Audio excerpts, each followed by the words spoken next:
বান্টি, তুই আমার ব্যাগ নিয়ে কেন লুকালুকি করছিস? আমাকে দিয়ে দে না আমার ব্যাগটা। আমি কিন্তু এবার ম্যাডামকে বলে দেব। এই বান্টি, তুই একদম সীমাকে ওর ব্যাগ দিবি না। দেখ কত মোটি। এই মোটির ব্যাগ নিয়ে খেলতে অনেক মজা লাগবে, বল? দে, এবার আমার দিকে দে। এই নে, ক্যাচ লুফে নে। সীমাকে কিন্তু একদম দিবি না। এই বান্টি, আমার একা একা খেলতে মজা লাগে না। আমরা আরো কিছু জনকে ডেকে নিয়ে আসি, আর এই মোটির ব্যাগ নিয়ে সকলে মিলে একসঙ্গে খেলা হবে। কত মজাটাই না লাগবে, তাই না? দয়া করে আমার ব্যাগটা দিয়ে দে। দেখ, তোরা কেন আমার ব্যাগটাকে নিয়ে এরকম করছিস? এবার কিন্তু আমি সত্যি সত্যি ম্যাডামের কাছে গিয়ে সব বলে দেব। তোরা আমার ব্যাগ নিয়ে লোফালুপি খেলছিস। আমি কত করে চাইছি, তোরা আমার ব্যাগটা কেন দিচ্ছিস না? এই মোটি, তুই ব্যাগ নিবি? আয়, তাহলে আমি তোকে ব্যাগ দিচ্ছি। আমার পিছনে দৌড় লাগা। যদি তুই আমাকে ধরে ফেলতে পারিস, তাহলে আমি তোকে তোর ব্যাগটা দিয়ে দেব। তুই আমাকে কখনো ধরতে পারবি না। তুই তো কত মোটা, আর এই মোটা অবস্থায় তুই দৌড়াতেও পারবি না। টিনা, তুই আমার ব্যাগটা দিয়ে দে না। ম্যাডাম ক্লাসে আসলে আমি তোর নামটা আগে বলবো। তুই আমাকে খালি মোটি বলে রাগাস। আর তাছাড়া আমি তো সকালবেলা উঠে রোজ দৌড়ানো প্র্যাকটিস করি। আমি কেন তোকে ধরতে পারবো না? সীমার কথা শেষ হতে না হতে তখন ক্লাসরুমে ম্যাডাম চলে আসে। ম্যাডাম এসেছে দেখে তারা তাড়াহুড়ো করে যে যার সিটে বসে পড়ে। তখন সীমা ম্যাডামকে বলে, ম্যাডাম দেখুন না, টিনা, বান্টি আর এরা বাকি সকলে আমার ব্যাগ নিয়ে লোফালুফি খেলছিল। আমি কতবার করে চাইছিলাম, কিন্তু এরা আমাকে মুটি মুটি করে রাগাচ্ছিল। ম্যাডাম, এবার আপনি এদেরকে কিছু বলুন। তোকে মোটে বলে রাগাবে না তো কি বলে রাগাবে? রোগা বলে তো তোকে দেখে মনেই হচ্ছে না। সারাদিন রাত শুধু খেতে থাকলে এরকম অবস্থা হবে না তো কিরকম অবস্থা হবে? একটু কম করে খাওয়া দাওয়া কর, তাহলে দেখবি আর ফুটবলের মতো এরকম গোল হয়ে যেতে হবে না। আর ঠিকই করেছে, ওরা তোর ব্যাগ নিয়ে খেলছিল। ম্যাডামের মুখে এই কথা শুনে সীমা অনেকই কষ্ট পায় যে ম্যাডামও তাকে তার এই চেহারার জন্য কথা শোনাচ্ছিল। তখন সীমা কি করবে না করবে কিছুই বুঝতে পারছিল না। তাই সীমা এইসব কিছু সহ্য করতে না পেরে ম্যাডামকে বলে, ম্যাডাম, আমি কি একবার বাইরে যেতে পারি? আসলে আমার জল তেষ্টা পেয়েছে। হ্যাঁ, এটাই তো তোর কাজ। কিছু না কিছু খাবি আর খেয়েই জল খাবি। জল খেয়ে আবার বাথরুমে চলে যাবি। এটাই করতে থাক, তোকে ক্লাসরুমে ঢুকতে হবে না। যা, বেরিয়ে যা ক্লাস থেকে। তোর মতো মোটি মেয়েকে আমি ক্লাসেই রাখতে চাই না। এই বলে ম্যাডাম বাকি স্টুডেন্টদের পড়া শেখাতে শুরু করে দেয়। সীমা বাথরুমে গিয়ে অনেকে কান্নাকাটি করতে থাকে। সে নিজের মনের কষ্টটা কাউকে বলতে পারছিল না। এইরকম ভাবে যেখানেই যেত তার ওই চেহারার জন্য সকলের কাছেই অপমানিত হতে হতো। আসলে সীমার মা বাবা ছিল অনেকই ধনী। সীমার বাবা ছিল একজন বিজনেসম্যান, আর এই কারণেই সীমাকে তারা প্রাইভেট স্কুলে ভর্তি করে। প্রাইভেট স্কুলে তার সঙ্গে ঠিক প্রতিদিন এই ব্যবহারটাই হতো। এই রকম ভাবেই দেখতে দেখতে বেশ কিছুদিন অতিবাহিত হয়ে যায়। এমনই একদিন সীমার মা সীমাকে বলে, এই নে মা, আজ তোর জন্য দেখ কতখানি রুটি বানিয়েছি। তুই তো রুটি খেতে পছন্দ করিস, তাই না? খেয়ে নে। আর হ্যাঁ, আজকে মর্নিং ওয়াকে গিয়েছিলিস তো? মা, আমি খাবারের কথা ভুলতে পারি, কিন্তু মর্নিং ওয়াকের কথা আমি কখনোই ভুলবো না। আমি তো রোজেরই মর্নিং ওয়াক করতে যাই, তবুও কেন জানি না আমার শরীরটা দিনের পর দিন এইরকমই হয়ে আছে। কবে যে রোগা হব কে জানে, আর কতদিন যে এই অপমান সহ্য করতে হবে সেটা তো কেউই বলতে পারি না। তুই কোন অপমানের কথা বলছিস? আর কোথায় গিয়ে তোকে অপমান করতে হয়? তোর যদি কোনো কিছু কষ্ট হয় তাহলে তুই আমাদের সাথে সেটা বলতে পারিস। আমরা তো তোর সাহায্য করার জন্যই সবসময় তোর পাশে আছি। না না মা, আমি একদম ঠিক আছি। আমার কেন কোথায় কিছু কষ্ট হতে যাবে? আর তাছাড়া আমি তো ওই বড় স্কুলে পড়াশোনা করি, ওখানে তো কোনো কিছুরই অসুবিধা হয় না। আর ওখানের ম্যাডামগুলো অনেক ভালো, আমাকে অনেক ভালোবাসে। এই বলে সীমা বেশি খাবার না খেয়ে স্কুলে যাবার জন্য রেডি হয়ে স্কুলে চলে যায়। এইরকম ভাবে দেখতে দেখতে আরো বেশ কিছুদিন অতিবাহিত হয়ে যায়। এমনই একদিন সীমা ক্লাসরুমে ঢুকতে যাচ্ছিল। ঠিক তখনই তাকে দেখে টিনা সামনে এসে পাটা এগিয়ে দেয় এবং তখনই সীমা মেঝেতে পড়ে যায়। আর এটা দেখে বাচ্চারা অনেকে হাসাহাসি করতে থাকে। এই সীমা, কোথায় লাগেনি তো? আমি তো বুঝতেই পারিনি যে তুই পড়ে যাবি। তোর গায়ে তো অনেকই মাংস আছে, আমি জানি। অতটাও তোকে লাগে না, তাই না? টিনার মুখে এই কথা শুনে এবং তার অনেকই কষ্ট হয়, কিন্তু সে আর কিছু বলতে না পেরে নিজের জায়গায় বসে পড়ে। কিছুক্ষণ পর ক্লাসে ম্যাডাম আসে। সীমাকে ফার্স্ট বেঞ্চে দেখে ম্যাডাম বলে, এই মোটি, তুই সামনের বেঞ্চে কেন বসেছিস? আমি কি তোকে সামনের বেঞ্চে বসতে বলেছি? যা, পিছনের বেঞ্চে উঠে যা। জানিস তো তোর গায়ে থেকে কত দুর্গন্ধ আসে। এই জন্য আমি তোকে ক্লাসে রাখতে চাই না। কি দেখে যে প্রিন্সিপাল ম্যাডাম তোকে এই স্কুলে ভর্তি নিয়েছে কে জানে। আমি যদি প্রিন্সিপাল ম্যাডামের জায়গায় থাকতাম তাহলে তোর এই চেহারা দেখে তোকে কখনো স্কুলে ভর্তি করতাম না। ম্যাডামের কথাতে সীমার আরো খারাপ লাগে।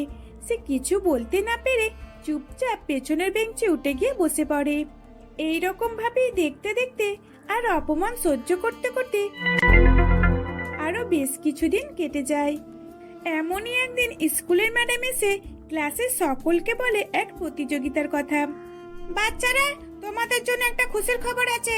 তোমাদের স্কুলে অনেক প্রতিযোগিতা হতে চলেছে। যদি তোমাদের ইচ্ছে হয় তাহলে তোমরা সকলেই প্রতিযোগিতাতে অংশগ্রহণ করতে পারো। টিনা, তুমি তো সবসময় দৌড় খেলাতে ফার্স্ট হও। এবারে নাম দেবে তো? নাম দেব না মানে? আমি তো প্রথম থাকতেই ভেবে আছি আমি ফার্স্ট হব। নাম তো আমি দেবই। আর ওই যে ট্রফিটা, ওই ট্রফিটা তো আমারই চাই। হ্যাঁ, এই ক্লাসের সব বাচ্চা এই প্রতিযোগিতায় নাম দিতে পারো, কিন্তু একজন বাদে, সেটা হলো সীমা। সীমা, তুমি আমাদের কোনো প্রতিযোগিতাতে নাম দেবে না, কারণ তোমার এই চেহারা নিয়ে কোনো খেলায় তুমি জিততে পারবে না। তাই নাম দেওয়ার থেকে না দেওয়াটাই ভালো। এই বলে ম্যাডাম সেখান থেকে চলে যায়। ম্যাডাম চলে যাবার পর ক্লাসের সকলেই তাকে নিয়ে অনেক হাসি ঠাট্টা করতে থাকে। ম্যাডাম কিন্তু একদম ঠিক কথা বলেছে। এই মোটি, তুই আমাদের সঙ্গে একদম খেলায় নাম দিবি না। আর তাছাড়া নাম দিলেও কি, তুই তো কোনোদিনও জিততে পারবি না। কেন আমি জিততে পারবো না? আমি তো রোজেরই দৌড় প্র্যাকটিস করি। যদি একবার আমি নাম দিই তাহলে তোকে আমি দেখিয়ে দেব। এইরকম ভাবে সীমা টিনার মধ্যে চ্যালেঞ্জ হয়ে যায়। দেখতে দেখতে প্রতিযোগিতার দিন চলে আসে। প্রতিযোগিতার দিন সীমাও প্রতিযোগিতাতে অংশগ্রহণ করে, কিন্তু টিনা সেই লিস্ট থেকে তার নাম কেটে দেয়। যখন কোনো ম্যাডাম অফিস রুমে ছিল না, তখন চুপি চুপি টিনা অফিস রুমে এসে নামের ফাইল বার করে সীমার নামটা কেটে দেয়। যখন সকলের নাম অ্যানাউন্সমেন্ট করছিল তখন সীমাও অপেক্ষায় ছিল, কিন্তু সীমার নামটা ম্যাডাম বলেনি। প্রতিযোগিতার লাইনে সকলেই দাঁড়িয়ে পড়েছিল। হঠাৎ করে টিনা মাথা ঘুরে পড়ে যায়। কি হলো তোমার? আরে ওঠো, এখানে দেখো সকলে লাইনে দাঁড়িয়ে পড়েছে। এই একটু এগিয়ে গিয়ে দেখো না কি হয়েছে। না না, ওকে আরো রেসে নামানো উচিত হবে না।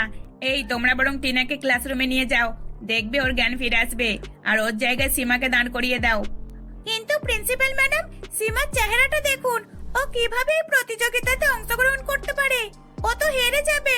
শুধু শুধু আমাদের স্কুলের নাম খারাপ হবে। আশেপাশে আরো সব অন্য অন্য স্কুলের ছাত্রীরা রয়েছে, তাদের সঙ্গে সীমা কি পারবে? আমাদের স্কুলের সম্মান রক্ষা করতে? হ্যাঁ পারবে, নিশ্চয়ই পারবে। হ্যাঁ পারবে, নিশ্চয়ই পারবে। আজ তোকে পারতেই হবে। সীমাকে ডাকো আমার কাছে একবার, আমি ওকে খুব ভালোভাবেই বুঝিয়ে দেব। আজ ওকে হেরে গেলে চলবে না, আজ ওকে দেখে দিতে হবে মুটিরাও কিছু করতে পারে। তারপর প্রিন্সিপাল ম্যাডাম সীমাকে বলে, সীমা, আজ তোমাকে আমাদের স্কুলের সম্মান বাঁচাতেই হবে। দেখো, আজ টিনার জায়গায় তোমাকে দাঁড়াতে হবে। যেমন হোক করে আজ আমাদের স্কুলটাকে বাঁচিয়ে নাও। এখানে আমাদের সম্মানের ব্যাপার, আর আমি জানি তুমি পারবে। প্রিন্সিপাল ম্যাডামের কথা শুনে সীমা অনেকটা সাহস পায় এবং সীমা টিনার জায়গায় দাঁড়িয়ে পড়ে। বাঁশির শব্দে সকলে দৌড় লাগায়। আর কিছুক্ষণের মধ্যেই ফাইনাল রেজাল্ট সকলের সামনে এসে যায়। প্রিন্সিপাল ম্যাডাম সীমাকে জড়িয়ে ধরে বলে, আমি জানি, আমি সত্যি জানতাম তুমি পারবে। এই কারণেই তোমাকে আমি বেছে নিয়েছিলাম। সত্যি আজ তুমি দেখিয়ে দিলে তোমার আসল পরিচয় আর তোমার আসল রূপ। দেখেছো, আমরা যাকে কিছু মনেই করতাম না, আজ সেই আমাদের বুঝিয়ে দিল যে সবকিছুই পারে। প্রিন্সিপাল ম্যাডাম সকলের সামনে সীমার হাতে ট্রফি তুলে দেয়। তখন সকলেই সীমাকে অনেক অভিনন্দন জানাতে থাকে। আর এইরকম ভাবে যে ম্যাডামগুলো সীমার উপর রাগ অত্যাচার করত এবং তার সঙ্গে টিনাও ছিল, তারা সকলেই সীমাকে অনেক ভালোবাসা এবং অভিনন্দন জানাতে লাগলো। এইরকম ভাবে সে হাসি খুশিতে দিন কাটাতে লাগলো। বাবা, আজ তুমিও আমাদেরকে ছেড়ে চলে গেলে। বাবা, তুমি আমাদের কাছে ফিরে এসো না, তুমি একবার আমাদের কাছে ফিরে এসো। তুমি কেন আমাদেরকে ছেড়ে চলে গেলে? তুমি তো সব জানো, মা আগে আমাদেরকে ছেড়ে চলে গেছে, আর এখন তুমিও ছেড়ে চলে গেলে। তাহলে আমরা কোথায় যাব? আর ছোট্ট বোন পূজাকে কি খাওয়াবো? বাবা, তুমি ফিরে এসো আমাদের কাছে। আমাদেরকে কে দেখবে বলো? তোমার মতো কে ভালোবাসবে? মা বাবার মতো তো শুনেছি কেউ ভালোবাসবে না। তাহলে মা তো আমাদের ছেড়ে চলে গেছে, আজ তুমিও ছেড়ে চলে গেলে। তাহলে আমরা কার কাছে থাকবো? কে আমাদেরকে খেতে দেবে? মামা, তুমি কোথায় আছো? দেখো না, বাবা আমাদের সঙ্গে কথা বলছে না। তুমিও যেমন আমাদেরকে ছেড়ে চলে গেলে, বাবাও আমাদেরকে ছেড়ে চলে যাচ্ছে। বাবা, ওঠো না, তুমি আমাদেরকে ছেড়ে যেতে পারো না। বাবা, ওঠো না, আমাদের সঙ্গে কথা বলো। দেখো না, পূজা কত কান্নাকাটি করছে। দিদি, পূজাকে চুপ করতে বলো না। দেখো না, পূজা কত কান্না করছে। ওকে দেখে তো আমার চোখে জল চলে আসছে। দিদি, আমরা তাহলে কোথায় থাকবো? আজ থেকে আমরা তাহলে তো অনাথ হয়ে গেলাম।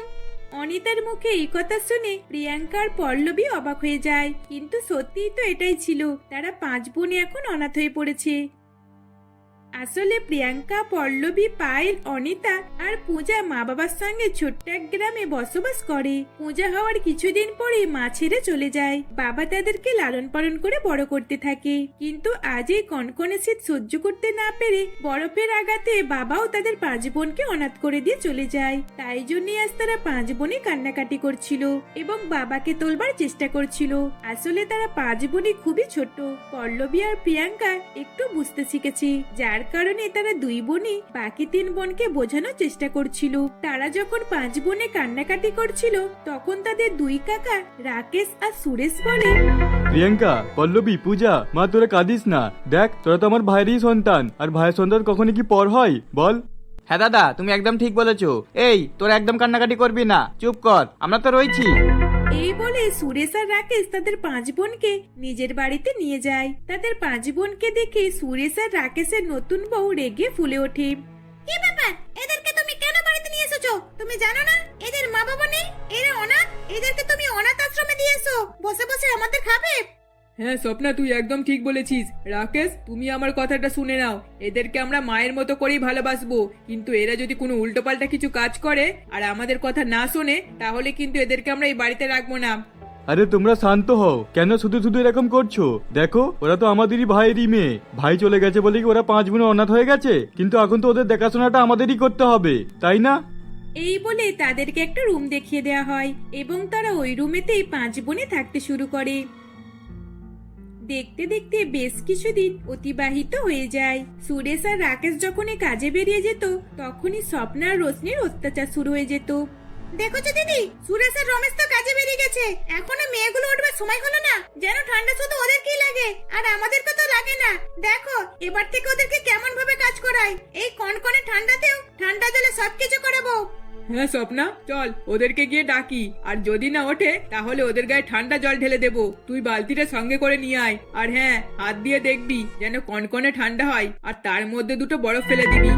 রোশনির কথা মতো স্বপ্না কনকনে ঠান্ডা জলেও ফ্রিজে থাকা বরফ ফেলে দেয় এবং তারা ওই বরফ দিয়ে বালতিটা প্রিয়াঙ্কাদের রুমে নিয়ে যায়। তখন তারা রুমে ঢুকে দেখে যে তারা 5 বোনে তখনও ঘুমাচ্ছে। সেটা দেখে তারা ডাকাডাকি না করে সোজা বালতিটির কনকনে ঠান্ডা জল তাদের গায়ের উপর ঢেলে দেয়। বাবারে, কাকে তুমি এটা কি করলে? আমাদের খুব ঠান্ডা লাগছে। ঠান্ডা জল ঢালবো না তো কি করবো? তোদেরকে এসে ডাকাডাকি করবো? ওইসব ডাকাডাকিতে আমরা নেই, ঠিক আছে? চল তাড়াতাড়ি উঠে বাড়ির কাজগুলো মেটাবি চল। তোদেরকে বসিয়ে বসিয়ে খাওয়াতে পারবো না। যেমন এখানে আছিস তেমন এখানে কাজ করতে হবে। আর হ্যাঁ, আজকে 8টার সময় উঠেছিস বলে এই অবস্থা করলাম। কালকে ভোর 5টার সময় উঠবি, আর উঠে থালা বাসন মেজে রাখবি, গরম চা বানিয়ে রাখবি, ঠিক আছে? ঠিক আছে কাকি, তুমি যা বলবে আমরা তাই শুনবো। হ্যাঁ, সেটাই তোদের জন্য ভালো হবে। যদি একবার আর দেরি হয়েছে ঘুম থেকে উঠতে, তাহলে তোদের অবস্থা আরো খারাপ করে দেব। আর তার উপরে কনকনে ঠান্ডা রাতে তোদের বাইরে বার করে দেব। আর একটা কথা ভালো করে মন দিয়ে শুনে রাখ, যদি তোদের দুই কাকা তোদেরকে জিজ্ঞাসা করে কাজ করার কথা, তাহলে তোরা বলবি না, কাকি আমাদেরকে কিছুই কাজ করতে দেয় না। ঠিক আছে কাকি, আমরা সেটাই বলবো।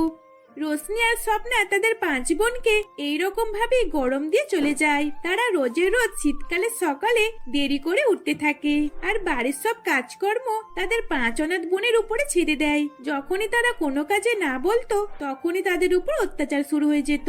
রোশনি আর স্বপ্না তাদের মারধর করতে শুরু করে দিত। এইরকম ভাবেই দেখতে দেখতে বেশ কিছুদিন অতিবাহিত হয়ে যায়।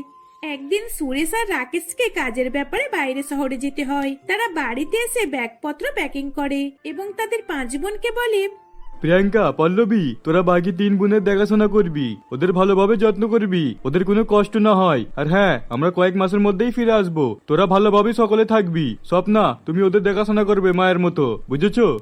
হ্যাঁ, শুধু স্বপ্না কেন, রোশনি তুমিও দেখাশোনা করবো ওদের 5 বোনের, কোনো কষ্ট না হয়, বুঝেছো? খুব ভালো থাকে। এইভাবে কথাবার্তা বলার পর তারা 2 ভাই শহরের উদ্দেশ্যে রওনা দেয়। তারা 2 ভাই শহরে চলে যাবার পর স্বপ্না আর রোশনিকে আটকাবার মতো কেউই ছিল না। তাদের 5 বোনের উপর আরো অত্যাচার বেশি করতে লাগলো। এইরকম ভাবেই দেখতে দেখতে আরো বেশ কিছুদিন অতিবাহিত হয়ে যায়। ঠান্ডা জলে এবং কনকনে শীতের সকালে শীত সহ্য করতে না পেরে পূজা অনেকই অসুস্থ হয়ে পড়ে। সকালবেলা উঠতেই পারছিল না, তার গায়ে অনেকে জ্বর ছিল, যার কারণে প্রিয়াঙ্কা 2 কাকের কাছে গিয়ে বলে, কাকি দেখো না, পূজার শরীর খুব অসুস্থ, তোমরা কিছু টাকা দাও না, আমি ওকে ডাক্তারের কাছে নিয়ে যাব, না হলে ও একদম উঠতে পারছে না। এত ঠান্ডা কনকনে জল ঘেঁটে ওর এইরকম অবস্থা হয়ে গেছে। তোর বোনের শরীর অসুস্থ আর আমাকে টাকা খরচ করতে হবে কেন? এই জন্য আমার স্বামী নাকি রোজগার করেছে? তোর বোনকে আমি কোনোভাবেই টাকা দিতে পারবো না, আর এই চিকিৎসাও কোনো রকমের করতে পারবো না। তোরা যা পারিস তাই কর, আর হ্যাঁ, আমাদের কাছে কিছু চাইতে আসবি না। রোশনি কাকির মুখে এই কথা শুনে প্রিয়াঙ্কা মন খারাপ করে সেখান থেকে চলে যায়। প্রিয়াঙ্কার কিছুই করার ছিল না, কারণ মজবুরিতে পড়ে কাকির কাছে থাকতে হচ্ছিল। এই শীতেই তারা 5 বোনে আর কোথায় যেত, তাই এক প্রকার বাধ্য হয়েই দিন কাটাতে হচ্ছিল। প্রিয়াঙ্কা কাঁদতে কাঁদতে ছোট বোনকে বলে, বোন তুই চিন্তা করিস না, আমি সব সময় তোর পাশে আছি। দে তোর হাতটার পাটা একটু ঘষে দি, তোকে অনেকটা গরম লাগবে, দেখবি তুই সুস্থ হয়ে উঠবি। এই বলে প্রিয়াঙ্কা, পল্লবী, অনিতা সকলে পূজার চারিপাশে বসে থাকে আর তার হাত পা মালিশ করে দিতে থাকে। এইরকম ভাবেই দেখতে দেখতে আরো বেশ কিছুদিন কেটে যায়। কিছুদিন কেটে যাবার পরেও পূজার অসুস্থ শরীর ঠিক হয় না। পূজা বিছানাতে শুয়ে থাকতো, তাকে দেখে রোশনি আর স্বপ্না বলে, তুই কি বিছানায় শুয়ে থাকবি? তুই কি এখানে আরাম করতে এসেছিস? চল ওঠ আগে, না হলে এক্ষুনি তোর গায়ে ঠান্ডা কনকনে জল ঢেলে দেবো, তখন তুই বুঝতে পারবি। যা গিয়ে কল থেকে জল নিয়ে আয়। কাকি পূজাকে কিছু বলো না, পূজার শরীর খুব অসুস্থ, তুমি আমাকে বলো, আমি তোমার জল এনে দিচ্ছি। এই আমি তোকে কিছু বলেছি? তাহলে তুই কেন পিছনে কথা বলতে আসছিস? আমরা তো তোদের 2 জনকে কিছুই বলিনি, তোর ছোট বোনকে বলেছি, আর তোর ছোট বোনই জল নিয়ে এসে দেবে। আর যদি না পারে তাহলে এই বাড়িতে আমরা কোনো মতে থাকতে দেব না, বেরিয়ে যা আমাদের বাড়ি থেকে, এখানেই থাকবি, আবার আমাদের একটাও কথা শুনবি না। এই বলে রোশনি আর স্বপ্না তাদের 5 বোনকে বাড়ি থেকে বার করে দেয়। সামান্য একটু কথাতেই তাদের মারধর করে বাড়ি থেকে বার করে দেয়। তারা 5 বোনই কাঁদতে কাঁদতে বাড়ি থেকে বার হয়ে আসে। কোথায় যাবে না যাবে কিছুই ভেবে পাচ্ছিল না। তখনও পূজার গায়ে প্রচন্ড পরিমাণে জ্বর ছিল, তাই জন্য প্রিয়াঙ্কা তাকে এক ডাক্তারখানাতে নিয়ে যায়। ডাক্তার বাবু, আমার বোনের শরীর খুব অসুস্থ, আপনি একটু ওকে দেখুন না, ওকে কিছু ওষুধ দিন না। তোমাদের কাছে পয়সা আছে? এখানে পয়সা ছাড়া চিকিৎসা হয় না, আর পয়সা যদি না থাকে তাহলে এক্ষুনি বেরিয়ে যাও এখান থেকে। ডাক্তার বাবু, দয়া করে আমাদের উপর একটু সাহায্য করুন, আমার ছোট বোনের শরীরটা খুবই অসুস্থ, ওকে বাঁচিয়ে নিন না ডাক্তার বাবু। আমরা 5 বোনে অনাথ, আমাদের মা বাবা কেউই নেই, তাই জন্যই তো আমাদের কাছে কোনো টাকাও নেই। প্রিয়াঙ্কার মুখে এই কথা শুনে তখনও ডাক্তারবাবু কোনো কথা না বলে তাদের 5 বোনকে ধাক্কা মেরে চেয়ার থেকে বার করে দেয়। তখন তারা 5 বোনে কাঁদতে কাঁদতে জঙ্গলের দিকে চলে যায়। জঙ্গলে গিয়ে দেখে সেখানে অনেক ফাঁকা জমি রয়েছে আর তারই মাঝখানে একটা বাড়িও রয়েছে। কেউ আছেন? এখানে কেউ আছেন? আমাদের একটু খাবার দিন না, আমাদের খুব জোরে খিদে পেয়েছে, একটু আমাদের সাহায্য করুন না। আমার বোনটাকে নিয়ে আমরা আর যেতেই পারছি না কোথাও, আমাদের কেউ সাহায্য করুন না, দয়া করে যদি এখানে কেউ থাকেন তাহলে আমাদের একটু সাহায্য করুন না। প্রিয়াঙ্কার এই কথা শুনে বাড়ির ভিতর থেকে এক বৃদ্ধ মহিলা বেরিয়ে আসে। তারপর তাদের 5 বোনকে নিজের নাতনিদের মতো তার বাড়িতে থাকতে বলে। প্রিয়াঙ্কা তাদের সব ঘটনা শোনায়। প্রিয়াঙ্কার ঘটনা শুনে বৃদ্ধ মহিলা চোখে জল চলে আসে। তোমরা 5 বোনেই আমার কাছেই থাকবে, আমি তোমার ঠাম্মির মতো। আর এখানে এত ফাঁকা জমি রয়েছে, এখান থেকে আমরা অনেক ফসল চাষ করে বিক্রি করব, তাতে আমাদের অনেক রোজগার হয়ে যাবে, আর এইভাবে আমরা সংসার চালিয়ে নেব। বৃদ্ধ মহিলার কথা শুনে তারা 5 বোনই অনেক খুশি হয়। আর এই প্রথম তাদের সঙ্গে কেউ এত ভালো ব্যবহার করে। আর সেদিনের পর থেকে বৃদ্ধ মহিলা তাদের 5 বোনকে নিজের নাতনির মতো ভালোবাসা দিত। আর তারা 5 বোনেও বৃদ্ধ মহিলাকে ঠাম্মির মতো ভালোবাসা দিতে থাকে।